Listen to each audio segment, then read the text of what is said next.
So this example is very similar to what we did at the last example in the last lecture, where we had Node.js was being used on the page and we weren't sure how to use that, how to inject JavaScript within it, and we had to go to Google to learn that. And when we applied it, it was very, very simple.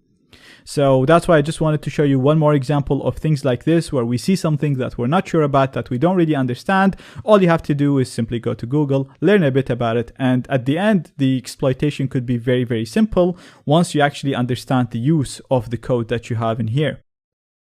So we're going to start with a very simple example that is kind of carries on from what we left in the last example, in the last lecture.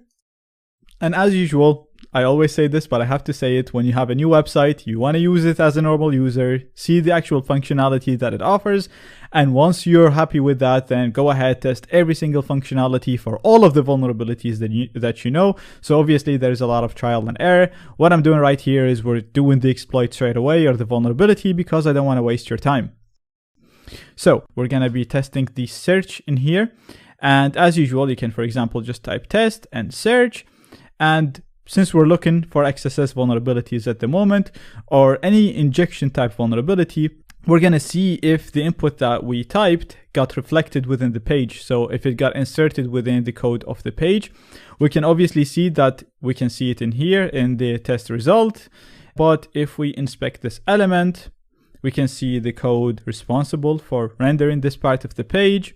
We can see that in here, this part of the page in here. Based on what we learned in the previous lectures, this is good enough to start testing for HTML injections and for XSS vulnerabilities. And we covered how to do that. We covered different examples and different ways of bypassing this and actually injecting JavaScript code. If you try everything that we covered so far, nothing is going to work, because as you can see from the title in here, Unicode is used, backslashes are being filtered. So there's a lot of filtering happening in this page. So everything that we covered so far will not work if you try it in here. Try it at your own time. I don't want to waste your time in here. Therefore, in that case, we're going to do control find, and we're going to look for the string that we typed just to see if it got inserted anywhere else in the page. So in here, in the search, I'm going to look for whatever I typed in the search, which was test.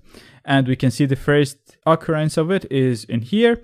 Well, we can see the search term that we typed in here can be found in two places. So if we just go to the next place, we can see that it is inside a script. So you can see that this is a script. That's the end of the script. And this is the script code. So it's not inside HTML code. This time it's being injected inside a script, a JavaScript code. You can also note that the search term test is being enclosed by two single quotes, but all of it is actually included inside two backticks. So you can see that this character right here, this is not a single quote. Just to make this even clearer, I'm going to get a text editor.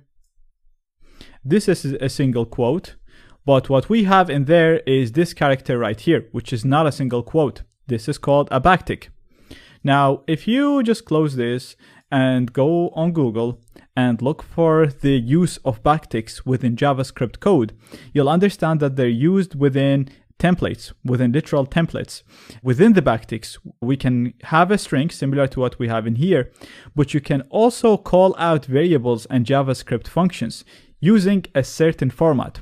So the format that you would need to use would be to just type two curly brackets, have a $sign outside it. So this is literally programming. We're not really hacking anything at the moment. And then you can actually call JavaScript functions within these two curly brackets. So in that case, we can simply do alert 222.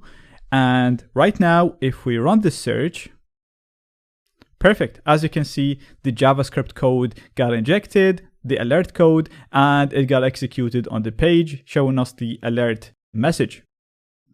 So let me just explain this again, the way that this worked. Because we've seen the backticks in here, we knew that whatever we type within this string, if we enclose it in this format between the two curly brackets and precede it with the $sign, JavaScript is going to actually evaluate whatever we put between the two curly brackets in here as code, not as part of the string.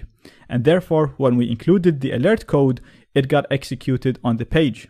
Now, I know it might seem like I just knew this and I ran it straight away, and how would you know this in real life? Well, you won't. You should pay a lot of attention to what you see on the screen.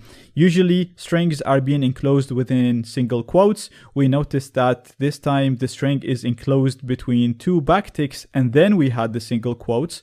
You should have knew that there's something happening in here that you don't understand. And therefore, you go to Google, you learn more about JavaScript, and you learn more about backticks. And once you learn this, you can apply it in the future to any example where you see backticks within a HTML page or within JavaScript.